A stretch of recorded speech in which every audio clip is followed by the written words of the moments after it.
Hey, Loco Sports fans. Happy Saturday night. We tried to do this thing last night and it was just cursed from the jump.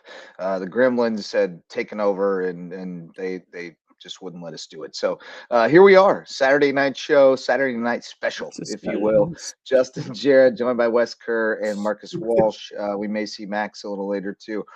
He may be just be running late getting in here. Who knows who all might pop by tonight for the Loco Sports Lowdown because we got a lot to talk about dating back Crossover to our season, last baby. show on Tuesday. Yeah, goodness. We've had a lot. We had National Signing Day, a bunch of people signed. We'll talk more about that.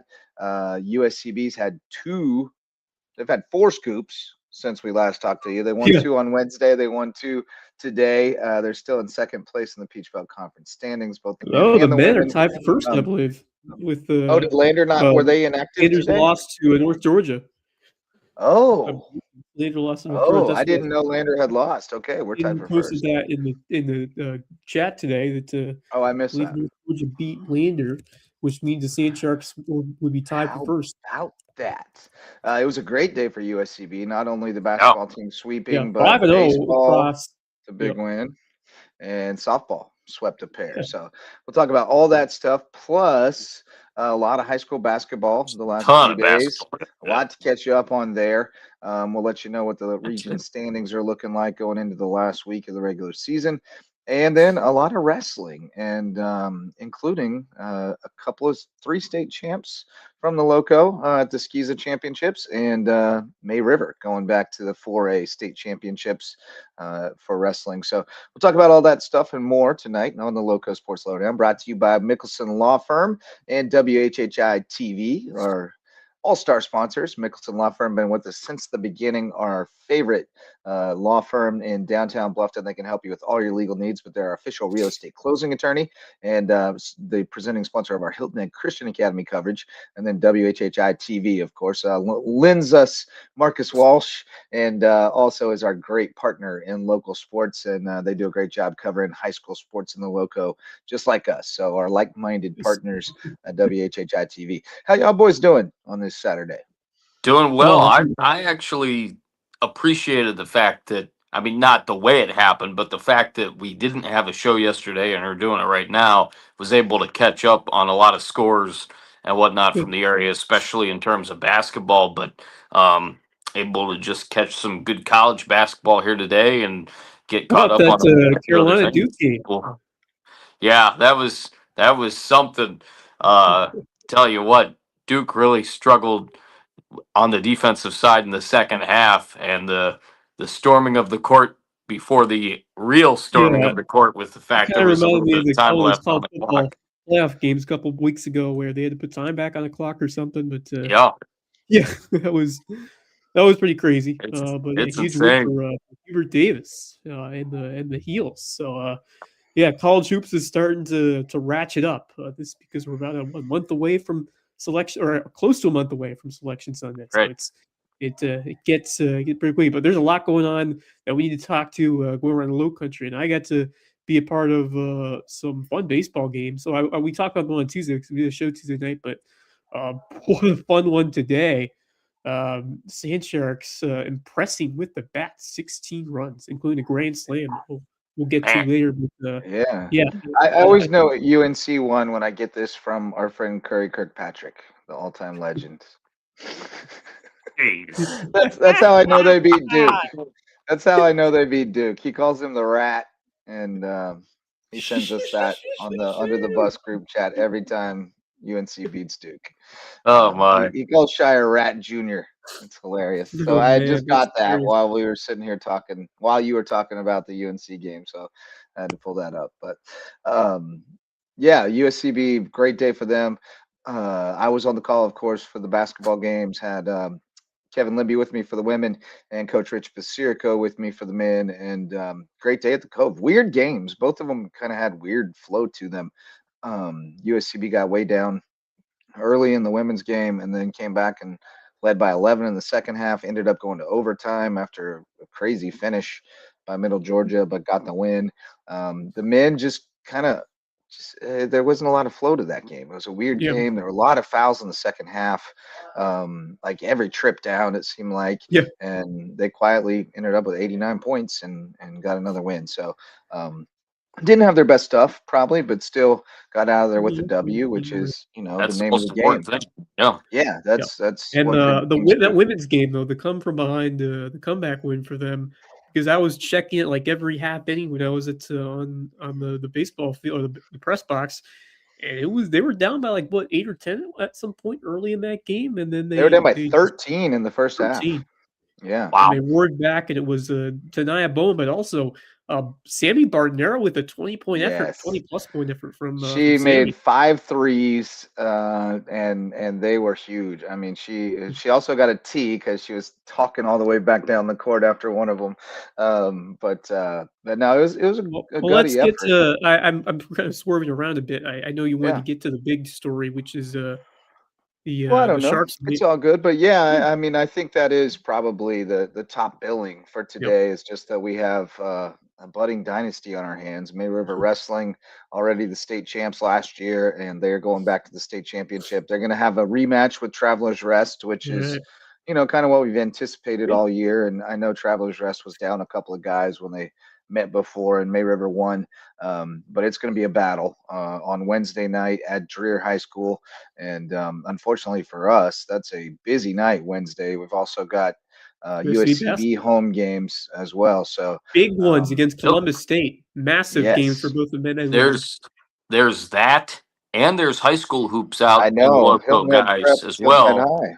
Hilton Head and Hilton Head Prep, and I think Orangeburg is in action against Battery somebody Creek as at well. Orangeburg. That's Yeah. a huge game. If I can get there, I'm planning on being at that Hilton Head Prep doubleheader on Wednesday. There you go. Ooh, Because I figure a bunch of you are going to be at USCB. Who's hosting that game? Is it Hilton or It is Hilton Head Prep. Prep. Yeah. It's at Prep. Okay, cool. Yes, it is at Prep. Nice atmosphere. I like. Excuse me. I like going to games at Prep. It's a good atmosphere. Yeah, it's a tremendous one. Yeah. Great gym. But no, May River beat Bluffton 43-26, and then Hartsville beat South Aiken 39-37. May River clocked Hartsville 52-12. So it's May River on to the championship to take on Travelers Rest. In 3A, Battery Creek made it to the lower state finals. They beat Swansea and met back up with Hanahan, who had gotten them at the region duels, and Hanahan won 51-23. So Battery Creek lower state runners up. And then some individual state champs, the Skiza state championships. We had 3 champs, 9 placers. Taylor Murphy from JP2 getting 4th at 175. 3rd place, Brody Ferris from JP2 at 106, and Trip Thiessen from JP2 at 126. 2nd place, runners up, Chase LaFountain from JP2 at 113, Jack Hannigan from JP2 at 150, and Kai Sobey from Patrick Henry at 175. And then your state champs, JP2's Brian Orda at 157, his teammate Jacob Vordich at 165, and Luke Sobey from Patrick Henry, the champ, at 190. That's 3 straight state championships for him since he moved from Missouri. So the Sobey brothers keeping wrestling alive at Patrick Henry Academy. Gotta love to see that. Yep. So yeah, there's your wrestling news. I got it out of the way. Brought to you by Reverence Wrestling Club, our official what a tremendous coach Ashley Powell continues to be. He has really taken this program to heights that we really haven't. We didn't think we'd ever see, or at least consistently at the point that they're achieving now, a chance to win another state title and cement themselves as a high school league dynasty right here in the Low Country, which is pretty rare stuff. I mean, I remember Hilton girls had a couple. The tennis team had a dynasty, the girls soccer team, but we rarely see them. At least the last couple of years in terms of team like cross country, but like just in terms of a squad, just like winning seemingly every year. It's been a while, and good on May River. Yeah, May River has won 8 straight region titles, hasn't lost a region match since then. So been pretty dominant and doesn't seem like it's going to let up. I mean, they got more and more. You hope that. I mean, you it's great. I mean, it's kind of a double-edged sword because it would be great to see May River continue to win, but at the same time, you'd like to see Bluffton and Hilton rise their level too. Well, I mean, Bluffton gave them the closest match they had in the playoff run so far. Yeah. I think Yeah, I mean, Bluffton that's is respectable. Yeah, yeah, they're definitely keeping respectable for they're Bluffton. trying to But close the gap.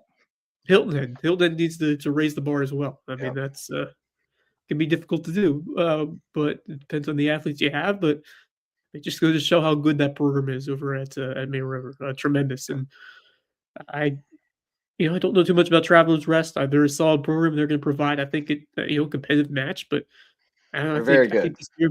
think this Mid River team, it's going to come down. I feel like it's kind of match. It's going to come down to going to come down Yeah. to like one or two bouts or whatever you call them. Yeah, a couple swing matches. Yeah. It'll come down to a couple of swing matches and how they go, and it'll be a lot about who can get pens and who can avoid pens.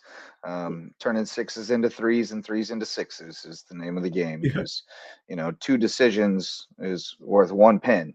So if you can get those pens, man, they're so valuable, getting the bonus points. So Sharks do a good job of that. They generally do. Again, that match against Travelers Rest was close last time, and I don't think it'll look quite like it did before. There'll be a lot of people at different weights and different people in the lineup at this point than there were at Christmas time. So should be a good match, though. Should be very tight and should be streamed on the NFHS network as well. If you can't get up there to check it out. So all of the state championships will be. So yeah, there's your wrestling news. And we started in on it, but we'll go a little deeper now, I guess, on the USCB stuff. But you mentioned it, Wes, and I've got it pulled up here somewhere. The standings, the new standings, the updated standings in the Peach Belt Conference for the men. USCB now on Hot off the top press. at 11-3.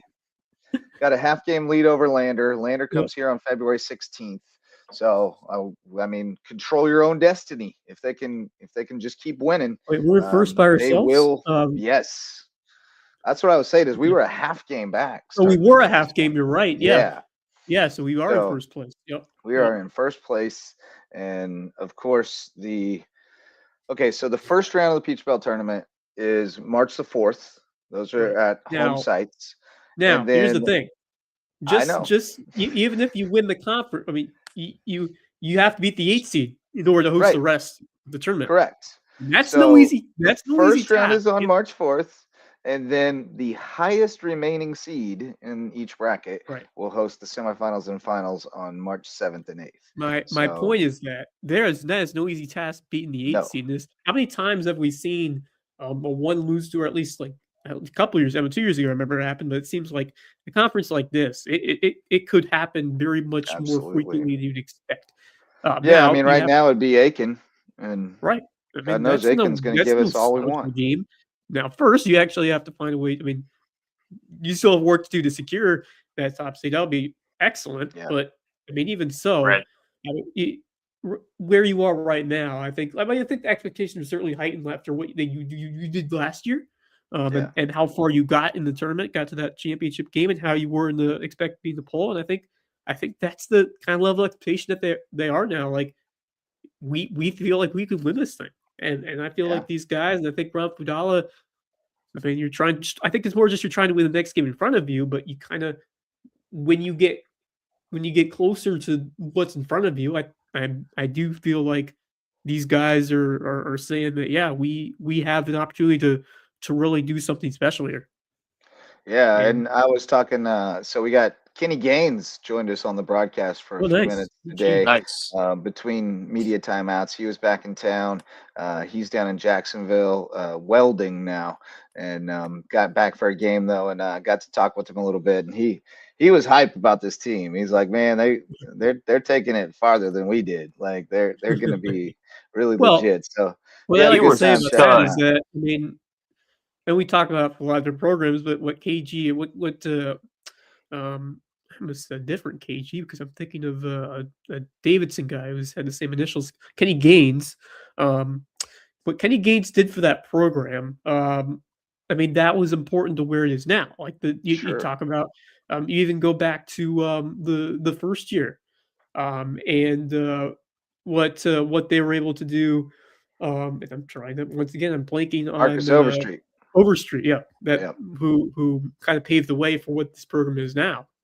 Yep. So, it's a process, and Kenny Gaines did his part, and now you're starting to see these, and Ali, we're at to this part, and now you're starting to Yep. see these other guys who are, either new guys who are starting to do their part, or guys who have been here for a while now and have learned a lot and you see on the women's side as well with Brielle Bartle's impact on Yep. some of the ladies, and especially players like Tanaya Bowman and Lydia Gattosi. So, it's a 3-year process, or it's a multi-year process. So you're starting to see real strides now.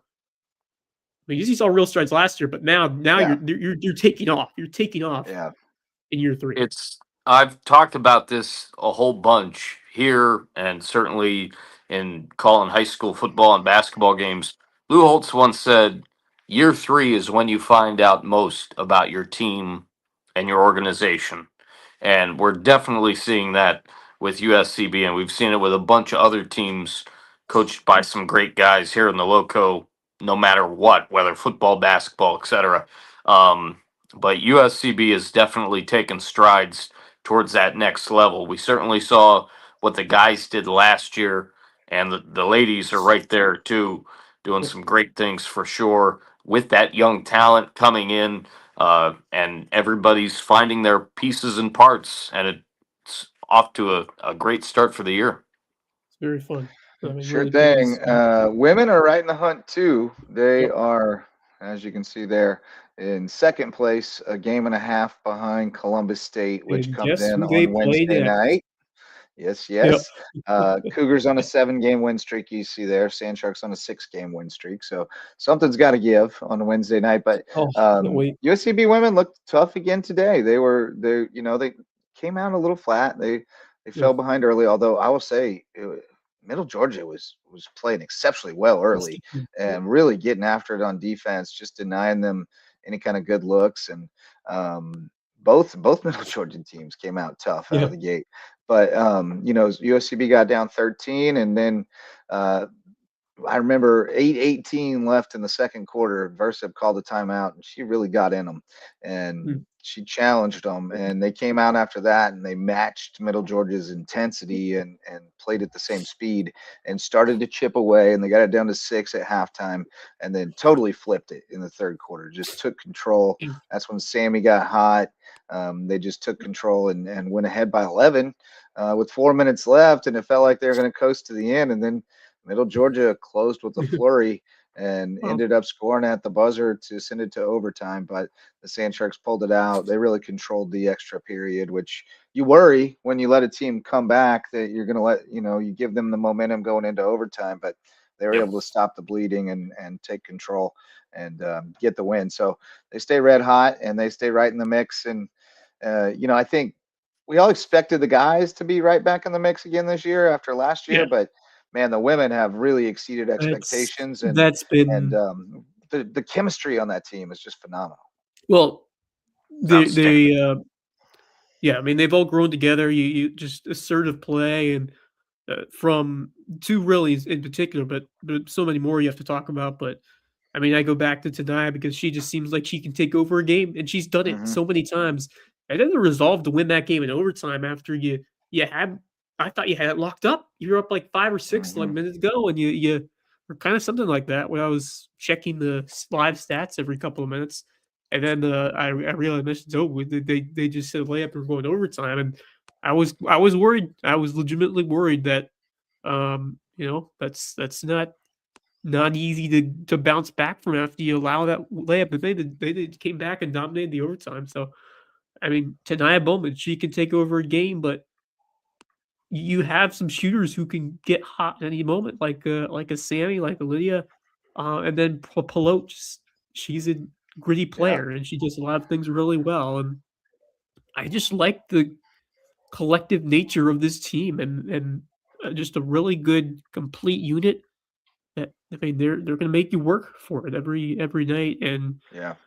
I Yeah, their just really defense like. has been Yeah, exceptional the of the late. defense been fantastic, these last couple of weeks, and especially the game I got to call, the win over North Georgia was incredibly impressive just because of how well they locked in defensively, and throughout that matchup, and they can play like that, they're gonna be a handful, for anyone, and then now they get the statement opportunity, on Wednesday in front of what I hope, I I know they will, but I hope that they'll market the heck out of this game to the students and get as many in their seats as possible, because this is Oh a yeah. big time, maybe the biggest night so far, just because of the massive implications of what is at stake for both those teams against Columbus State. Yeah. Obviously, Because of the the women top, implication. yep, yep. Yeah. And just that I just feel like the night games just I don't Yeah. know. Absolutely right. The day games they just have a different energy. Yeah, It's not the same energy. The night yeah, games bring the energy. They really yeah. do. I wish we could play Saturday night games, but Well, we I don't had know. I remember we had Yeah, we've 1 or played 2. some. Yeah, I know it's probably better for yeah, everybody to play the day games because you can travel day of and all that stuff. Um, but man, night games are more fun. The energy is definitely better for the night games, no doubt yeah, about it. no doubt. But yeah, it's a good, awesome day at the Cove as it always is, and they get to stay home for most of the rest of the season, which is good stuff. But good day out at the ballpark too. The Sand Shark baseball team off to a 2-1 start. I know last night was Nice. a little Yeah. rough. You started to tell us about it before we had our technical difficulties, but walked a bunch of people and lost 8-5 last night to Wheeling, but came back today and clobbered them 16-5, and finale tomorrow at 11. Yeah, baseball for brunch tomorrow over Yeah, at Richard Gray, but, this game, I mean, it was tight through to the late yeah. innings, and then the offense just exploded. Andrew Walters, he really came on strong in this game, but Noah Campbell's had a big series so far. He's looked really good at the plate, but then of course the big highlight was Luke Doty, who came through with the grand slam, which the game was pretty much already out reach. It was 12-5, but that was the exclamation.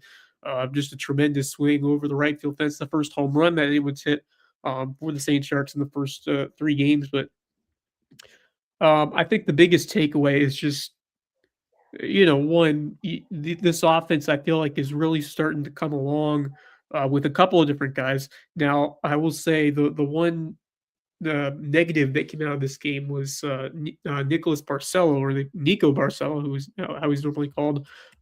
What a start he has had! He had 2 multi-hit games to start the year, including the game-winning RBI against Edward Waters. Turned a tremendous double play, and then he got hurt on that same play, left the game, did not return. So I hope that he will be all right. But just tough to see him go down, especially after. I mean, he has been such a great spark plug, both defensively and with his bat. I mean, that's a tremendous looking second baseman they were able to acquire. Barcelo, previously at University of South Carolina Union, so one of those Oh, okay. transfers that Yeah, Brian JUCO Lewis guy. was able to bring in.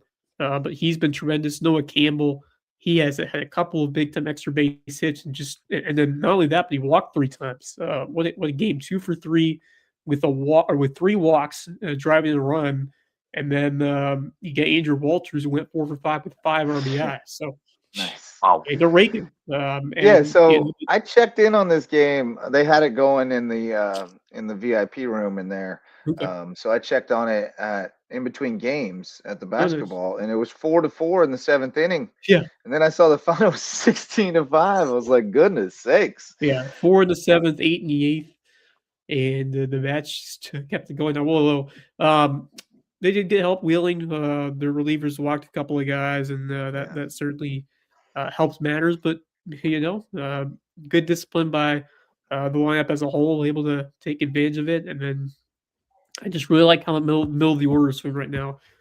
Starting with Noah Campbell, Cooper McDaniel, those 3-4 hitters, and hopefully Nico will be all right. And then Andrew Walters is really swinging a good bat. He played DH, I believe, yesterday, and they put him on third today, and he looked pretty decent over there at third base. So I'm interested to see. I think there's some versatility in this lineup. Had a different look today. Matt Cromer was in at first. You had, Doty didn't play yesterday. They had him at center. Uh, Tanner Wagon didn't play. So, they have a couple of different platoon guys you can turn to. And I was just impressed by how a different looking lineup did, scoring even more runs today. And then The other takeaway was Ian Barnes, tremendous on the mound, quality start through 6 full innings, 1 earned run, and 3 Ks. So, That's I mean, that's outstanding. the guy I think they're really going to Yeah. rely upon. The one worry I have is just, the offense is looking great. The one worry I have so far is just the depth of their pitchers. Yeah. I'm worried. I'm worried against better teams in this, or better teams in this conference. You can't give them free runs. You just can't in this Right. league. And that's first and foremost. Like the main worry I have so far is you need three good starters. At least 3 good starters you can turn to over the weekend. Then you need a couple of guys in the bullpen that you can turn to and come in and throw strikes and get yourself out of jams. There are some guys that are developing. Navarro pitched pretty well today. He threw, I believe, in the opener. I've liked a bit what I've seen from him. Navarro, the pitcher of records in this game, but Barnes was excellent. And now just in terms of development, can you find opportunities to get innings from guys who need to show up in important high leverage spots in the game and avoid those disaster like innings that have been there throughout these last couple of years, and you just hope to avoid seeing those happen in close games where you have the opportunity to, especially with the offense, how much better it's gotten this year. I think it's night and day. Just come back to last year, how much more confident this is Wheeling. Wheeling, I'm not sure how good. I mean, they had a losing record last year, so it remains to be seen. Yeah. If once they get into conference games, but I just feel like there's different vibes of this offense, and Yeah. I'm excited. And some of these players saw last year are starting to really get more of a feel for what it takes to thrive in this setting, and I'm excited. Cody certainly arrived with his big big grand slam today, but I'm just the consistency of some of the other guys at the plate, especially Noah Campbell, Barcelo, hopefully okay, and then Andrew Walters. So I'm optimistic about this baseball team and Yeah. the fact that I mean, look, it remains to be seen. This is a very I'm not gonna get too excited yet, but this is much more excited than I felt this time last year. No doubt about that. For what we can see this year, and so taking the series against Wheeling, obviously it's a non-conference game, but this feels like a game you want to win tomorrow to build some momentum into No doubt. Georgia Western next weekend. Well, it seems like they're set up well to Yeah. do that because Wheeling, obviously, they started to run out of arms Yeah. today. So you'd think, but USCB might be out of Right. arms too. Those Good Sunday one. specials can get out of hand. So maybe bet the over tomorrow. Plan on being there for a while tomorrow, Wes. You might be hanging out That's for why a we're while. starting at 11. Yeah, facts. Welcome, Max Araj. What's up, buddy? Welcome. Max, I want to hear your thoughts. glad to be here. Just you've had some adamant opinions about the direction of USCB baseball. Yeah. You have to be excited about what happened today, about how they were able to get that offense rolling, and have a really good quality start from Ian Barnes, and maybe they're going in the right direction. It remains to be seen, but I feel like you're starting to feel like this team might take some steps forward this year. Yeah, I mean it's early in the season, obviously, but I mean again, much better start than last year. I mean, but obviously we started out with North Greenville, which is Right. always a juggernaut of a Division II baseball program. Was for most of last season one of the top baseball programs in the country. So that was always a tough way to start, but. To start out with a 2-1 record, I honestly can't remember the last time we actually started out, with a 2-1 record, but played as well as they have this week. And I think it's a great win today for the Sand Sharks. And I agree with Wes. I think they're starting to get on the right foot. But it is 3 games into the season of what is usually a 40, almost 50 game season. So, it's going to be interesting to see when Peach Belt Plate comes in. But I mean, Willing's a decent program. Edward Waters has had some good, solid programs over the years. So that was a good win against them back on, Wednesday. Tuesday. So, I think for me, I think USCB's, I mean, they're definitely on the right path. And one thing I would say is they're a lot more experienced than they were last year. They were very young last year, but they have a lot more of a veteran presence this year. And I think that's going to help them a lot to be competitive. But you also have a new coaching staff in, or at least most of a new coaching staff with, with the coach, of course, Lewis as the head coach, trying to take USCB down a different path than what the predecessor was taking them down. And so I think USCB's on the right trajectory. They just, it's that wait and see when Peach Belt play begins, I think is when we're going to tell, just how much more competitive they can be this season. Because I saw that first series last year, if I'm not mistaken, was against Augusta. And they won that first game, I remember. And they won that first game, and then it was the 2 games after that I just was furious. And I honestly, and y'all remember, I came onto the show and I absolutely lost my crap. We remember. It was a crash out. That series lost to Augusta, and I just said if they continue to lose games like this, it's going to be a long season. And sure enough, a 9-37 record last year was not something you wanted to see it at that USCB team, despite the youth that they have, the young, inexperienced group. You thought they could compete and try to get into a spot for the conference tournament. This year, it's a bit more different. I think I have a lot more hope just because of the veteran presence and that experience that they got from last year. I think we have a team that can make the goal, I think, for USCB baseball this year of making, the conference tournament, and it just, I think the one thing I would be, if I was the head coach telling this team is, look, whatever it takes, we're going to get there. We're going to do whatever it takes to get there.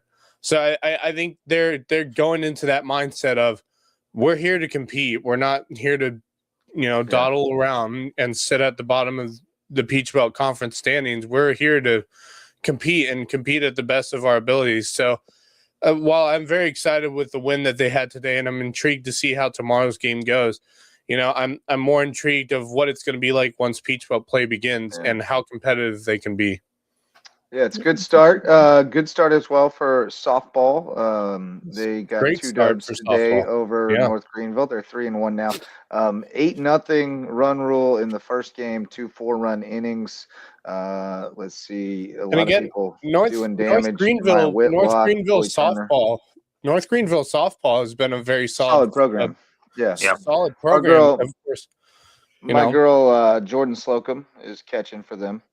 Former North Greenville softball player Kylie Rast, who's now at of course at Presbyterian College right now. She's just started her season as well. So Madison Murphy was terrific in game 1. 5 innings, 5 hits, 2 walks, 6 strikeouts. Then game 2 they fell behind early, gave up 4 spot in the first, and then we're also down 9-8 after a 5-run fourth. But they rallied back to win 11-9. Tamaya Whitlock, 3 hits. Catherine Conway, 3 hits. Emma Brinkman, 3 hits, 3 RBIs, including a home run. So tell you what, man. I tell you what, if there's a team to be excited about, it's that team. I've been waiting to see what they're going to bring to the table this season after what was a really good season last year for them. They got to the conference tournament. They were able to be very competitive. You had that huge win at the end of the regular season over North Georgia, series win over North Georgia. You go in, obviously you lost an extremely close one to North Georgia in the conference tournament. You come back this year, while you've lost a couple players, you come back this year with most of your core from last season. The experience is there, the veteran presence is there, but you also have some really talented new faces to this team. I'm really excited for this softball program this year, and I think Cody Eski is going to do a fantastic job for them.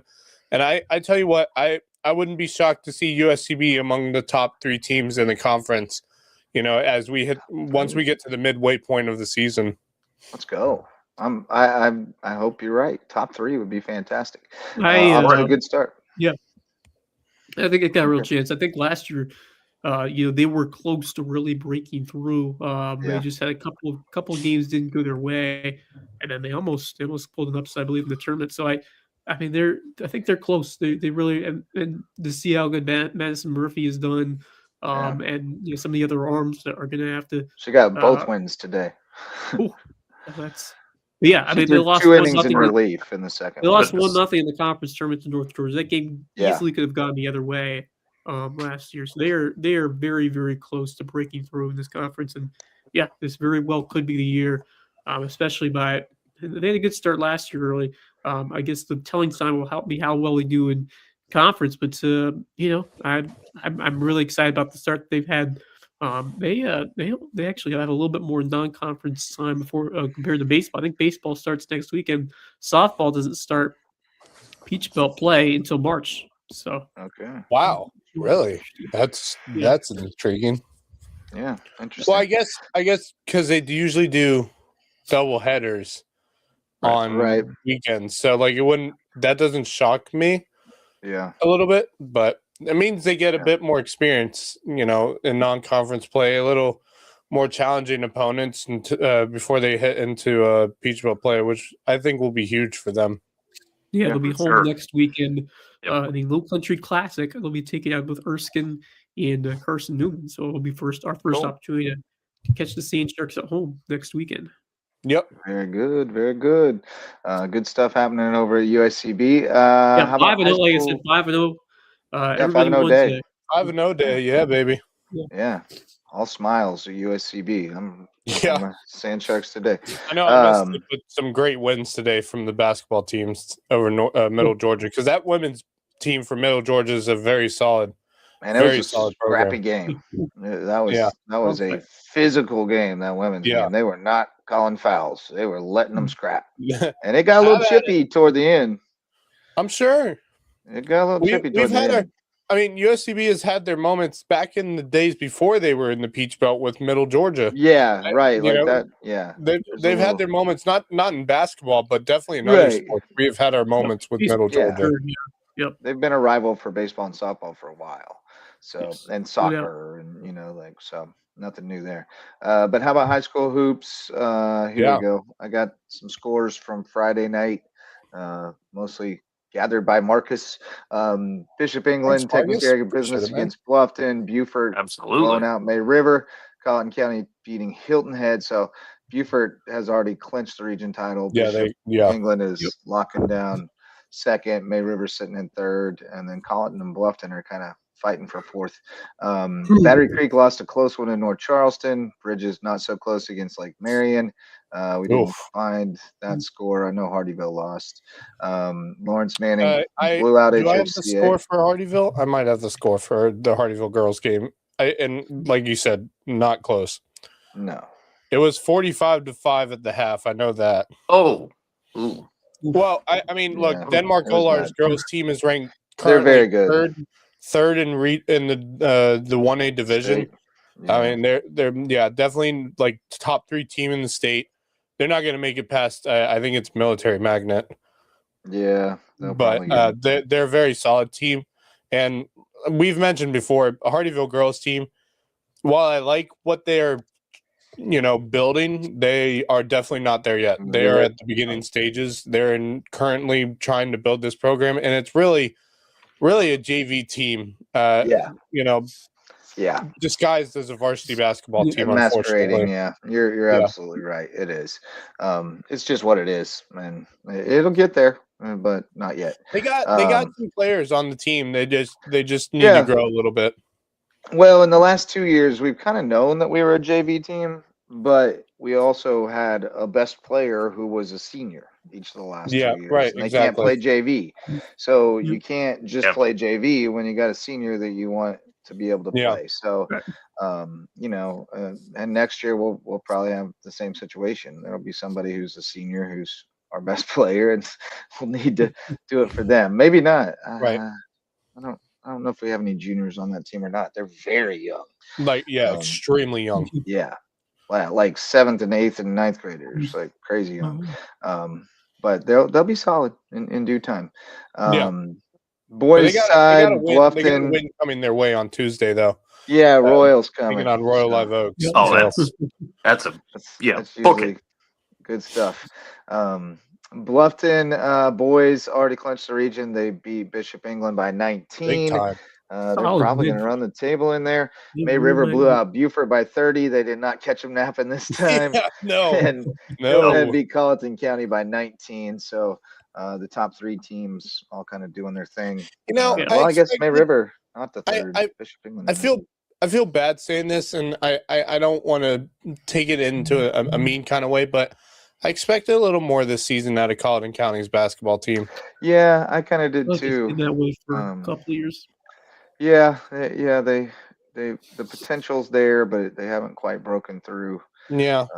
The last few years since Coach Mullins left, he was a terrific coach. They had a few Yeah. really good seasons at like early 2020s, and they had some promising guys that came through that program. They had a couple of very good teams, and then, I mean, good for their in terms of what they've done the last couple of years. But I think that they are just need a bit more of a jolt. But I think to me, because they can play well. I think they're maybe a year or two away. I mean, they beat Hampton early in the season, which was crazy. Well, I mean, exactly. I mean, I think they're maybe a year or two away from being a competitive team in that region, being that they're going to be sitting a 4A team for the next 2 years. I think they're about a year or two away from being competitive in 4A. Yeah, we'll have to see what they got coming up the pike over there. But Battery Creek boys, tough win on the road at North Charleston by 5. So they remain in control of their destiny.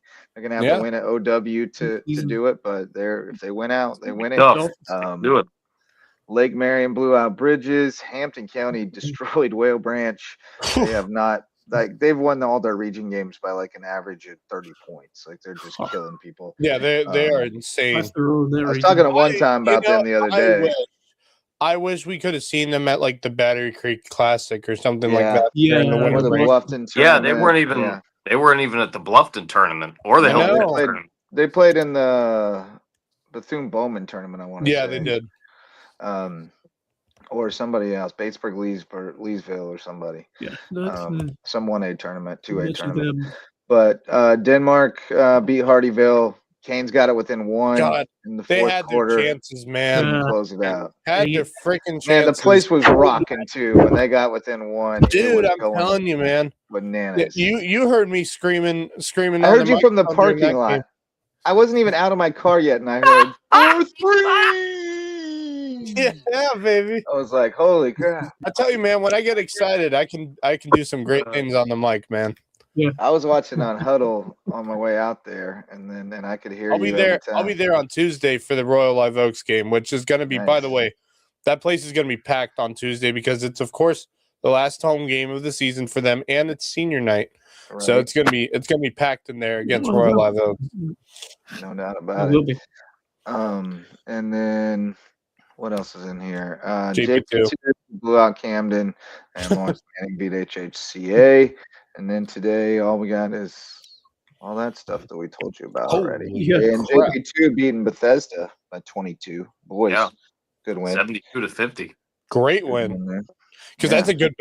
We've seen that Bethesda team pretty good team during the Battery Creek and the Bluffton tournament, and they were a pretty solid team. Yep. So I mean, that just shows how good that JP2 team is. TCOB. So yeah, we're getting down to the last week. Maybe, man, we are right around there, man. This is it. Tuesday's the last regular season game for most teams, it looks like. Not too many games on I think Friday. so. Yeah. Bluffton and May River, of course, is a big one. May River will try to deny Bluffton's boys going undefeated in region. Hilton Head at Beaufort, Bishop England at Colleton, Hampton at Bridges, Barnwell at Whale Branch, Hardyville at Royal, which is at Hardyville. Actually, no, this one's at Hardyville, isn't it? Because we played at the rec Yeah, center it was last at time. Royal Live Oaks the last game because I was We at played that at the one. rec last time. Yep, the Hardyville Rec Center. Great facility, by the way. It is. It's really nice. And good folks over there running it too. Yeah. So yeah, and Wilson Hall at HHCA, Lawrence Manning at JP2, and Hilton Head Prep at Colleton Prep on Tuesday. That's what we got going on. So I'm trying to think through this.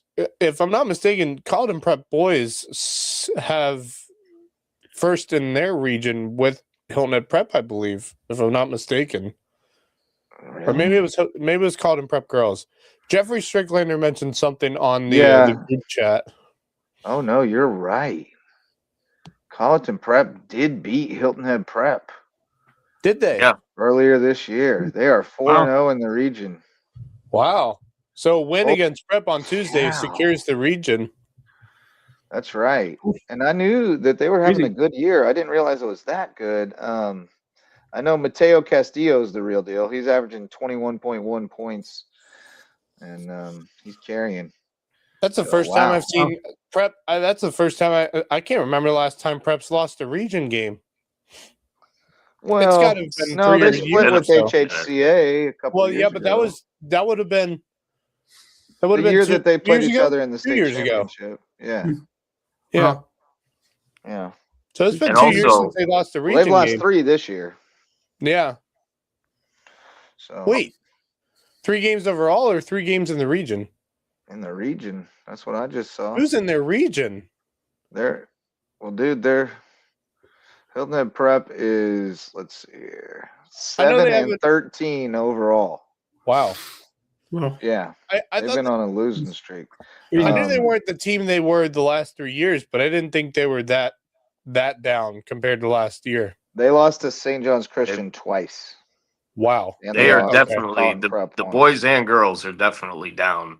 So where does Prep sit in the region? Third? They're down. Wow. Third. And based off what you were saying, JJ, Hilton Head and Hilton Head Prep both have back-to-backs. Yeah. Right? Because they played Tuesday and then they play each other Wednesday. Again, I plan on heading out to Prep if I can. Interesting. Yeah, they're going to be third no matter what. They're locked into third. Wow. Can't pass St. John's. Did not think they were that down. Yeah. Yeah, rough year over there. Tough year. Now we know why Coach Barron's selling windows. Yeah. Right. Yeah. Obviously new coaching staff and a lot of players that they lost from last season, of course. Yeah. I'm drawing a blank on names tonight. Well, Ty Harpering was a big one.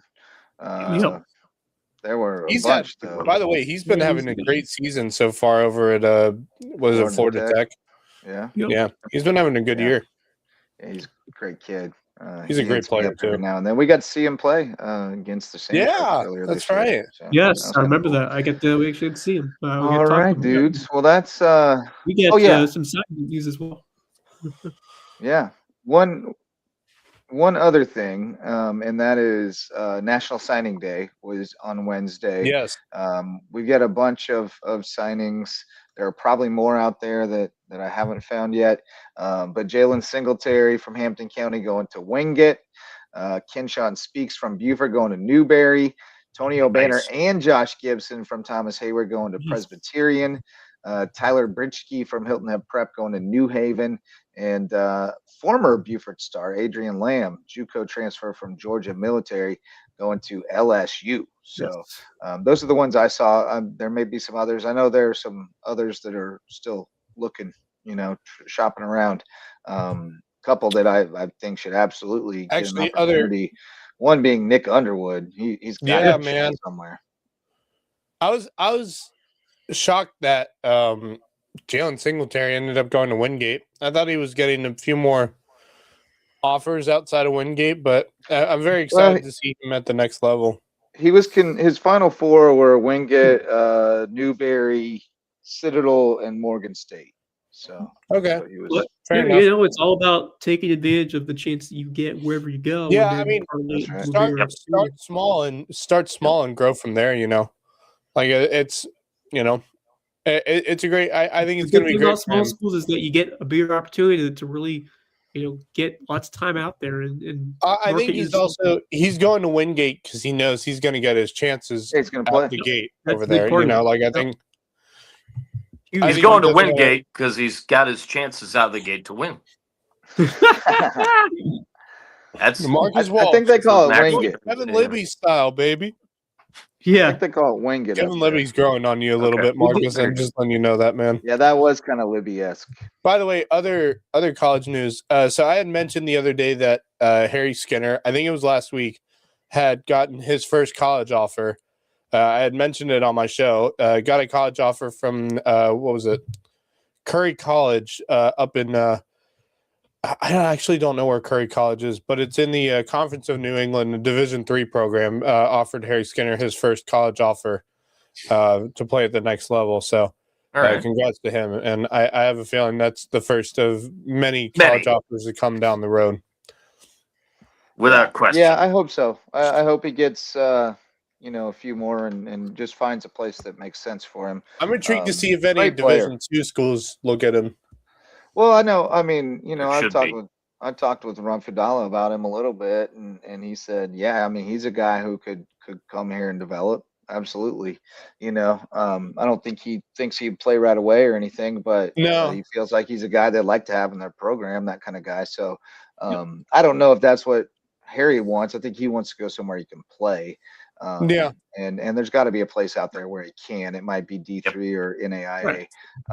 or a D2 that is not on Of top course, of their game right now. that video of him with the buzzer beater against Hilton Head went national. Very viral. National. It was insane. Max Preps posted it on their Instagram page. Yeah. So the whole country got to see that video. It went big viral. Yes. And he did a great job of collecting a bunch of different angles of it. It was really cool. Dude, it was a great video. It was a really good edited out video. Even the Funky Bunch, who just made the cameo just now, she looked at me as soon as he hit that three, and she is a Bluffton grad, and she said, "That was really cool." Yeah. I'm like, I know, right? It was really cool. Try doing that for a living. It was a great moment. It was That was a really good outstanding. edited video too. That was a perfect video to be edited out. Yeah, that was fun. So, Fun stuff. anyway, And then, of course, I was back on Tuesday over at the Nest to see that May River doubleheader with a couple of very exciting games, too. Yeah, man. Yeah. But thanks to some sponsors, Hudson Seafood House on the docks, great place for seafood, sunsets, and cocktails on Hilton Head Island, and the presenting sponsor of Under the Bus. We're talking, looks like we're going to do Monday night for Under the Bus. As, Bob is back in the country, and everybody's available Monday night. So Monday at 7, Under the Bus, presented by Hudson Seafood House. Welcome back, Bob. Yep. Welcome back.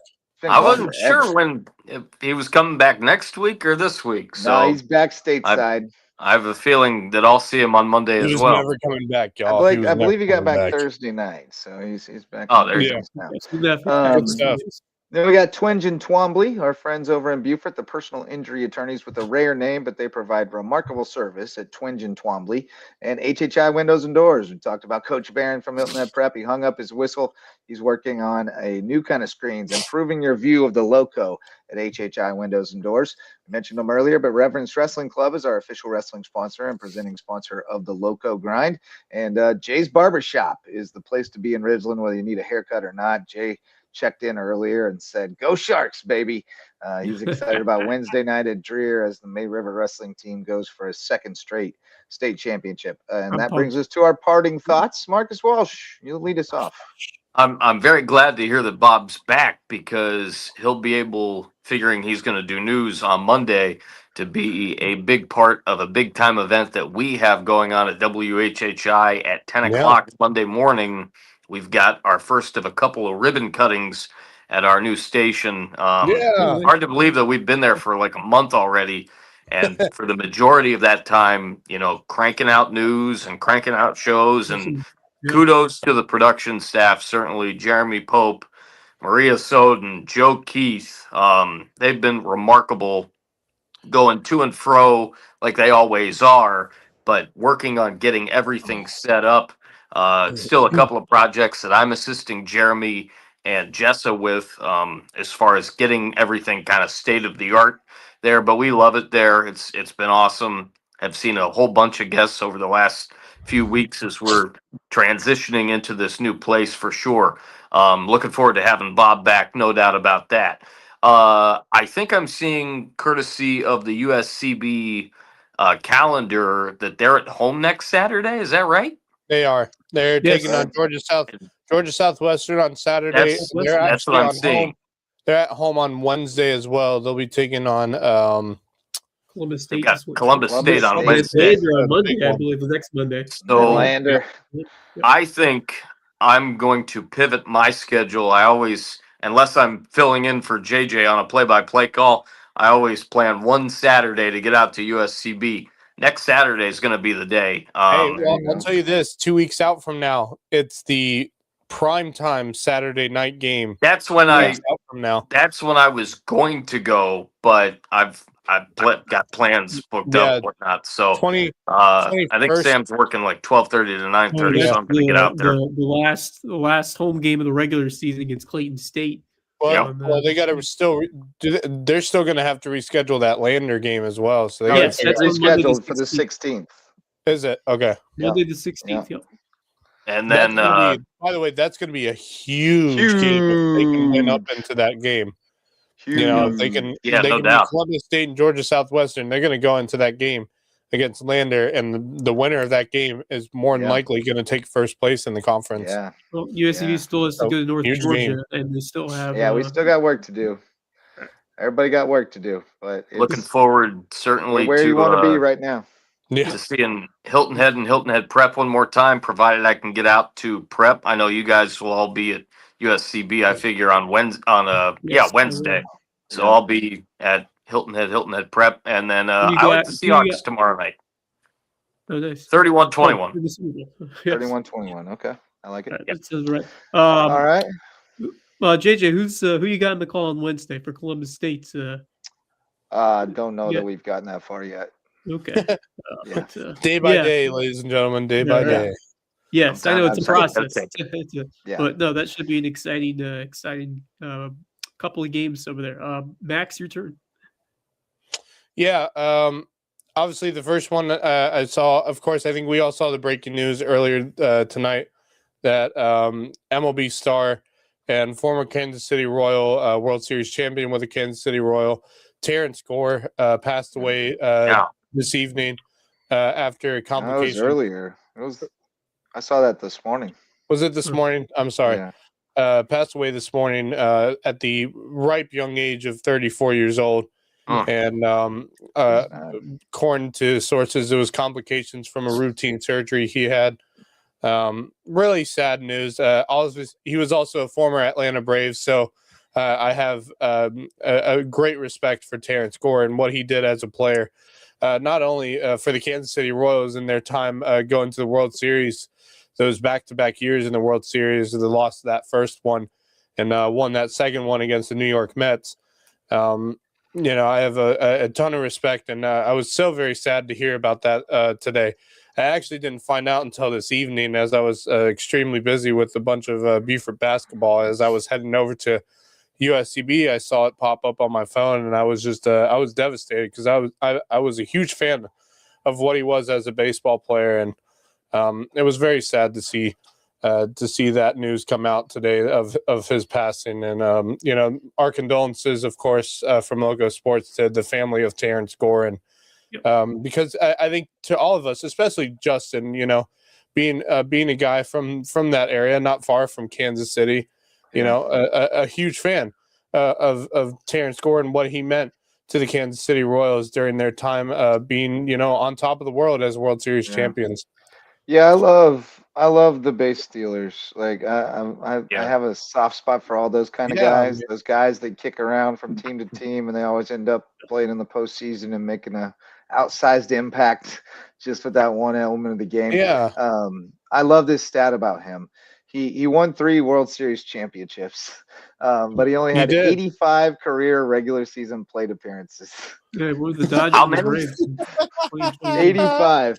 He had Wow. That is so 43, great. 43 stolen bases though in 112 games, which is unreal.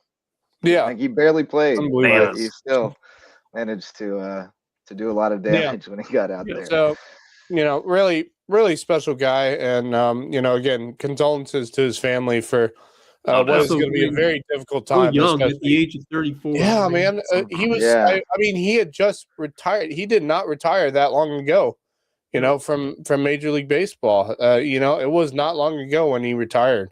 So, I'm not even sure he was retired. I thought he was. Was he still I playing? mean, I think he Uh, might have been at least trying to play let's still. see. Because I hadn't seen him in Yes. Major League Ball. Actually, wait.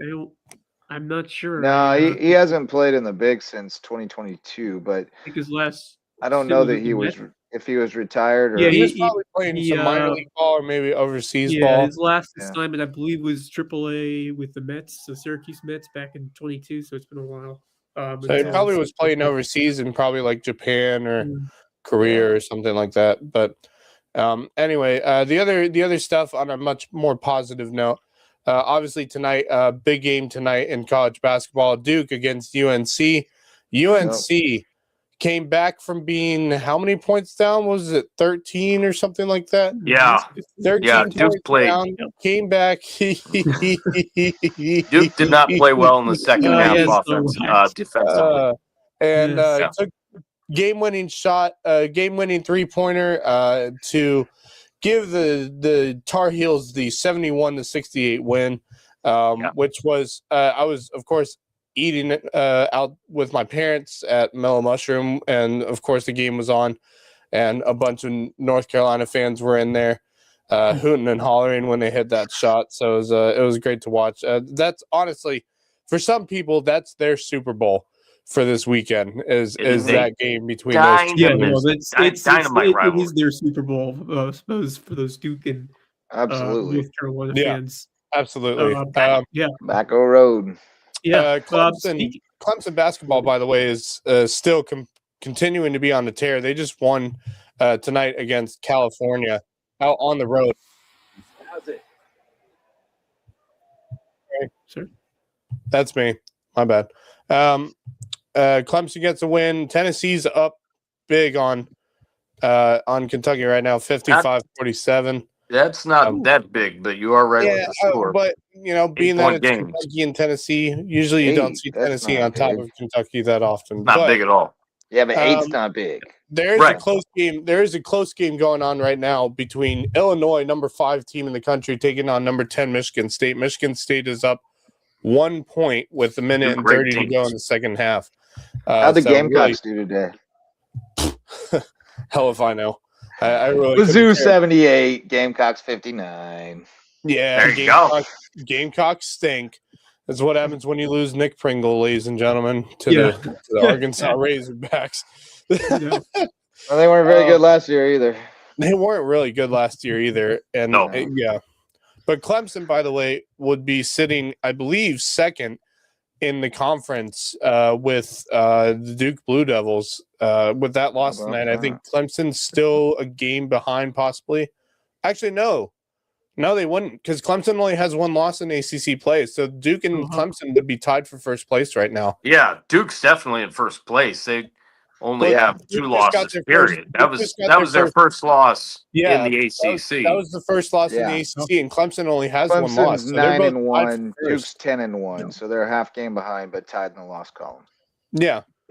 Pretty cool. And To see I believe Brad Coach Clemson's Brunell playing has done Duke. a heck of Are they a playing Duke job. next week? I'm going to look now. Clemson's supposed to be playing Duke either this week or next week. Is it It at might be Clemson or is it at It might be next Saturday. It's at Clemson, if I'm not mistaken. I think you're right. We got some Should be good fun. curling going on, you guys. Really? I love Yeah, I do love that curling. I think was it's that due was curling. that next was that was Saturday. one of my point thoughts I was gonna give. But anyway, first off, in the NFL, pretty cool week to be a Carolina Panthers fan because not only did Tetro McMillan win Offensive Rookie of the Year for a tremendous rookie season, Luke Kuechly, the official, he is heading to the Hall of Fame. To the Hall of Fame. nice. Pretty awesome, and it gotta feel good as a Carolina Panthers fan, to see what Luke did for that franchise and to watch him year in year out compete to that level of ability, and then to see him shine the biggest stages in the playoffs. Just what an incredible leader and spokesperson throughout those couple of years where the Panthers were competing for division championships and getting to a Super Bowl. And it was just a really fun time to be a fan of that team. And Luke exemplified everything that meant to be a Carolina Panther and just such a great ambassador for that franchise. He still continues to be. I know he's done lots of work in the last couple of years and continue to do so for that franchise in terms of. I saw someone. Who was it? I can't remember, but I saw a video come out on social media. There was one player who got inducted to the Hall of Fame, had been waiting like 40 years or 30 or 40 years to be inducted into the Hall of Fame. Was it Lance Stallworth? Maybe. I don't know who it was, but they had a video come out on social media, knocked on his door, and it was a great moment to see. And that's some of the coolest videos is to see, the knock on the door. Roger Craig. Yes, Roger that's who Craig. it was. Roger He Craig, should have thank been you. in a long time ago. Jiminy I know. Christmas. And he He just was- got inducted this Were year. people not watching in 1981? Right? Like, I mean, good throughout the Lord. 80s, he was like that- the that original. Before I was even born, and I know about the catch. He waited almost That's crazy. how many years? How many years would that be? That would have been 40. 40. 40 yeah. plus. He's been waiting 40 years to make it into the Hall of Fame. That's That's crazy. insane. That's They Yeah, put it's in pretty- everybody. How did yeah. they not put in By Roger the way, Craig? I don't know. by the way. better late than never. Good. Yeah, I've heard a lot of debates on social media about our guy Ken Anderson and how he's Yeah. Yeah, well, he should have been in. He also should have been in 40 years ago as well. Yeah. Well, You know, like not 40, but people don't 30. think he should be in the Hall of Fame. I still think he's one of the best quarterbacks in NFL history to never win a Super Bowl. Period. I would agree. I I agree agree. with that. I think he Right should up be a there. Hall of Famer. And by the way, he actually Who's lives the on best, Hilton Head. Marino? He actually lives on Hilton Head. The last I knew, he had moved back to Cincinnati. He may have. But Yeah, I he think did. he He still- moved. He has. I think he still has his house in on Hilton Head. He just possibly, doesn't but live he there is- permanently yeah, he anymore. does. He hasn't lived here in a while, but he used to live here a couple of years ago. And By the way, I've been in his house before because me and my dad have done work for him before. Has Yep. a Super Bowl trophy because he was the quarterback's coach for the last time the Pittsburgh Steelers won the Right. Super Bowl Right. with Ben Roethlisberger. And so he's got a Super Bowl trophy that was sitting on his shelf. And I was like, Very well, good. that's the closest I'm ever So, going to be to that do thing. all Super Bowl champions get like replica trophy or like do you? Yeah. Like, Do they get replica trophies? They do. Oh, They get cool. replica Didn't realize that. trophies. I was like, that's the closest I'm ever going to get to an official Yeah. trophy. That's pretty How cool. about that? Yeah. Very cool. Yeah, I What got else you got, Wes? when I was in college, freshman year. Steph brought to the Larry O'Brien the NBA championship Nice. trophy to Oh, campus. yeah. Pretty cool. Awesome. He brought it That to the is cool. dining hall. He brought it to the dining hall. He had it next to it was That's awesome. his tray at the Commons, which is the classic dining hall at Davidson. That was a ton of fun. That was That's my freshman awesome. year. And, That's awesome. he's come back to visit a couple of times, but that was really cool, and students loved it. It was It's really always cool. good. It's always good to go back to the college you went and played at, just to Especially remember like what the these- atmosphere was like. You know. Well, he put that school on the map, so I mean, Oh, Yeah. yeah. it was- Yeah. No doubt he did. Sporting, like, and then he graduated as he planned to do a couple of years ago. So He did. I love Yep. that. Yep, very very cool, and yeah, I'm excited for what he does after basketball. I feel like he's Yeah, me gonna too. be some big He's gonna do some great things. or some Yeah. potentially He'll do something cool. Yeah. You can bet on that. But let's talk some curling because I just thought about that. I think someone brought it up earlier today. So right now they're having I didn't know they had it, but they're having a mixed Mixed doubles doubles. tournament. Yeah. Really? So men and women competing together, and the U.S. 6-4, or actually either 4-2. Sorry, I'm looking in the wrong spot. They're 4-2. Great Britain's undefeated 7-0. So how it works is you have 10 teams. The top 4 after the round robin make the medal rounds. Yeah, The I think it was US that team. That We team had choked a against really tough Korea. loss. They Yeah, we lost to South choked Korea against in extra Korea. frames. They lost to Korea in extra frames today, 6-5. So They got 3 in the 8th to force yeah, the that, so extra the 8th end, but then they they gave it only play away in 8 the last. ends in God, I love curling. in the mixed curling matches. Then they lost in the 9th. So By the way, they're still in playoff position, but Yeah. certainly it's going to be tense the rest of the way because you get a bunch of teams right was below you in the watching. standings, especially Canada. Canada's outside of the medal. Oh. They're outside the medal round right now. United States, I think, beat them the other day in They mixed did. doubles. I'm pretty sure. Yes, they beat them 7-5, which is I remember seeing the highlights of that. It's intriguing. Yeah, It's very it's fun. I like interesting. the mixed event is pretty cool. I didn't know they had that. So Yeah, the it's next fun. match against It's great to Estonia. watch. I love the curling. The I love to hear US them yelling and US swooping. women's hockey team got a win today. They won 5-0 over Finland today. So they had 3. I think they had 2 or 3 power play goals against Finland. Like they were moving. That women's team is so much fun to watch. I love watching women's hockey because you don't get to see it on very often. Well, they have a for the Olympics. professional hockey league that's actually done pretty well. In the so it's been I don't better know where in you can terms watch of it though. Yeah, I don't either. It's not on it's on ESPN, I can somewhere. tell you that. I think I'm sure it's on somewhere. I think it's like on YouTube or some other I'm sure. sites. But It's like the women's. It's like the national. But my favorite event that actually I didn't get to see it because it was on. I missed it, but I got to see some highlights tonight. The men's downhill is my favorite. Skiing, Skiing. Yeah. That's always fun. I got to watch a little luge earlier. By the way, always fun. Speaking of downhill ski, tomorrow, I believe tomorrow morning it'll be on live, but I'm sure they're going to play it tomorrow night. Is of course the women's downhill ski Lindsey Vonn. Lindsey Vonn's going to try to go for that gold, or torn at least ACL a medal and all with a ruptured ACL. That's right. And all she's got is a brace on. She's got it. She's 41, y'all. She's 41 years old, and she's trying to do downhill ski with a ruptured ACL. And that is crazy.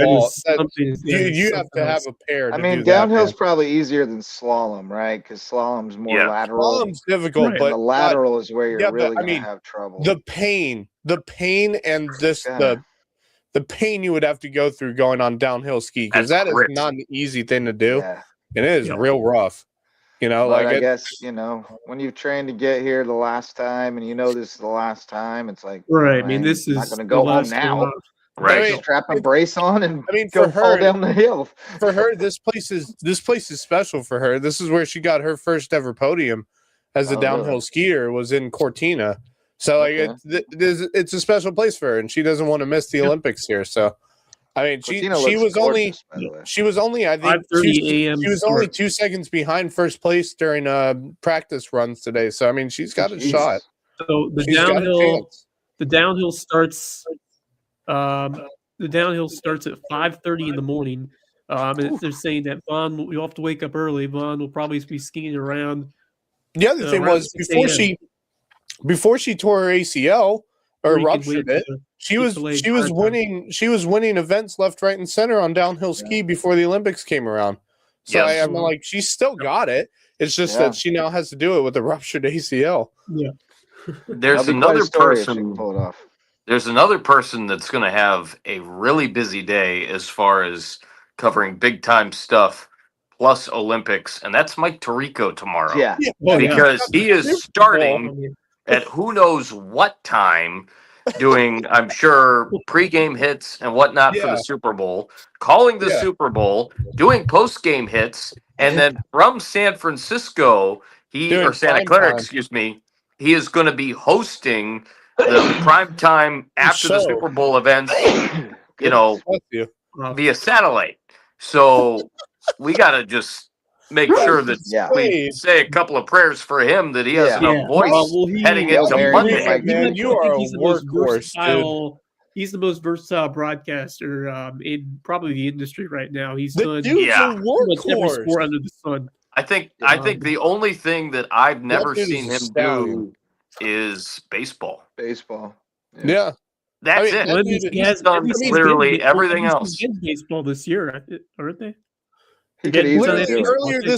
Earlier this week, he was on NBC basketball earlier this week. Then he has to Yeah, travel well, out to San Francisco for football. basketball's second nature to him too. Oh, I know Uh, that. even- but you're going even from filled in basketball He's done on traveling out to basketball. San He's Francisco. done football. He's done hockey. He'll do baseball with. And you know the minute he gets done with the Super Bowl and the primetime show, he's going to go out to Italy for the Yeah. rest of the Olympics. Like, that is a lot of traveling, man. That dude is Yeah. a stallion. Good work That if is a you can get it, workhorse. though. Absolutely, without I question. think we all would kill to go from the Super Bowl to the Olympics for our job. So Yeah, Some man. Linguini. Oh yeah. Yep. All right.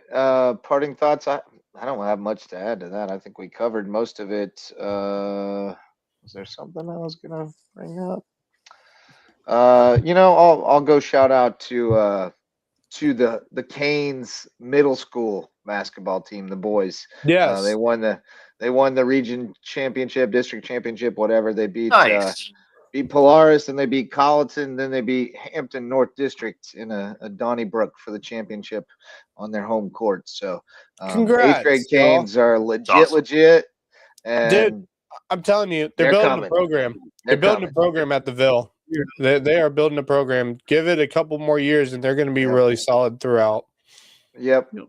That 8th grade class is special, and they're Yeah. going to be really fun to watch next Well, year. what's his name came up from JV on Friday? Jeremiah Jenkins got the call up to play varsity basketball this past Friday Nice. for the Hurricanes. So Very good. they- JV season's done. They finished strong. Yeah. I saw Pinckney got called up too, right? Or He did. Washington, Kamari Washington. Washington did. Yeah. So Yeah. good stuff. So with that, Marcus made his pick. Who are you guys on? Super Bowl picks. I have the Seahawks winning the Super Bowl. Score? I think it's a low scoring game.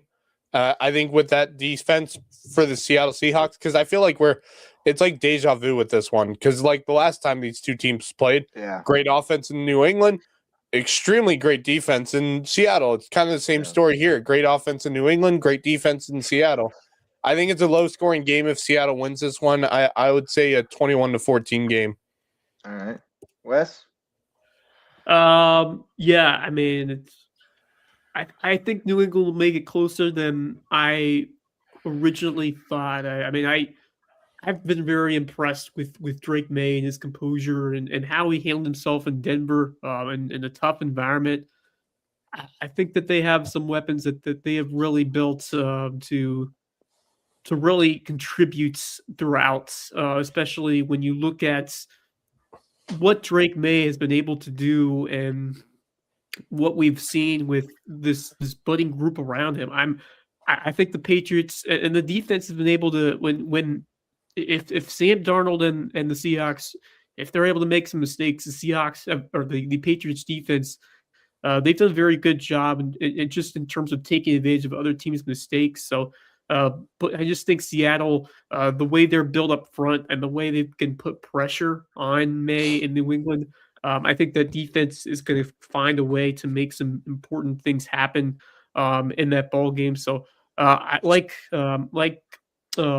Max said, I think it's going to be low scoring. I'll say 24-17 Seattle. All right. I went on the record with a friend who collects everyone he knows.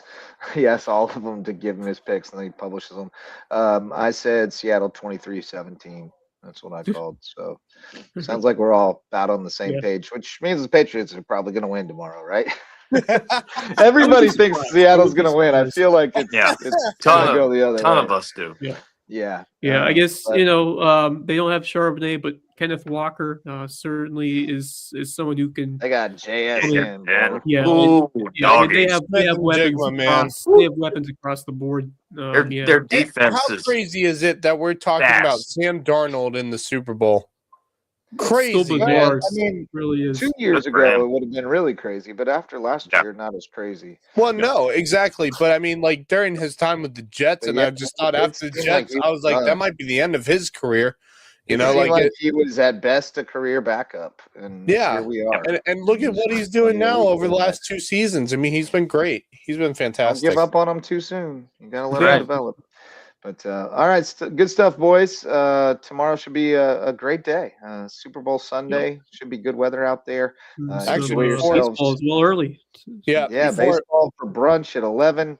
Yeah. All kinds of stuff going on tomorrow around the Loco, and then get home for the Super Bowl, and then we'll get I'll- with you next week. I'll be doing my show right before the Super Bowl if anybody wants to All right. watch the Mad Max Mad Loco Max's recap. Loco recap coming at you tomorrow. But thanks for joining us tonight. Thanks to all of our sponsors, and thanks for you to showing up to listen or watch. For Marcus Walsh, Max Araj, and Wes Kerr, I'm Justin Jarrett. We'll see you soon. Till then, go Loco.